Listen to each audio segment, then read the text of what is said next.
Hello everyone. So ఈరోజు flex 45లో day 12లోకి వచ్చేసాం.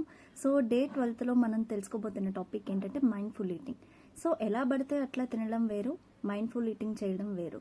So మనం తినే ఫుడ్ని ప్రాపర్గా బాడీ అబ్జర్వ్ చేసుకునేలా విధంగా తింటే కనుక మనకి ఎలాంటి ఆరోగ్య సమస్యలు అనేవి రాకుండా మనం కేర్ తీసుకోవడానికి సపోర్ట్ అవుతుంది.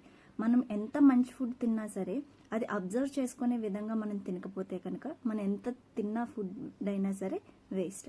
సో అట్లనే మనం తినే ఫుడ్ని ఎలా పడితే అట్లా తినకుండా మంచిగా నమిలి మంచిగా స్లోగా తింటే కనుక సో తినే ఫుడ్ని మనం స్లోగా తినడం వల్ల మనకి జరిగే బెనిఫిట్స్ ఏంటంటే డైజెషన్ అనేది ఫస్ట్ ఆఫ్ ఆల్ ఇంప్రూవ్ అవుతుంది, క్రేవింగ్స్ అనేవి తగ్గుతాయి, వెయిట్ అనేది మనం ఎక్కువ గెయిన్ అవ్వకుండా కొంతమంది పుట్ ఆన్ అయిపోతుంటారు. దానికి వన్ ఆఫ్ ద రీజన్ ఇది కూడా. సో మనం అట్లా పుట్ ఆన్ అవ్వకుండా వెయిట్ని అనేది మేనేజ్ చేసుకోవడానికి హెల్ప్ అవుతుంది. కార్బోహైడ్రేట్సే కాకుండా మన మీల్ ప్లేట్లో ప్రతి దాన్ని కూడా బ్యాలెన్స్డ్గా మెయింటైన్ చేయడం కూడా చాలా important. Like 30% protein, 40% carbohydrates, 30% fats.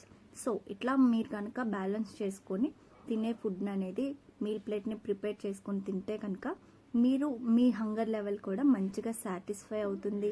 మన ఆరోగ్యాన్ని మనం కాపాడుకునే వాళ్ళం కూడా అవుతాం. ప్రాపర్ వేలో మీరు ఈటింగ్ చేయడానికి ప్లాన్ చేసుకోండి. Thank you.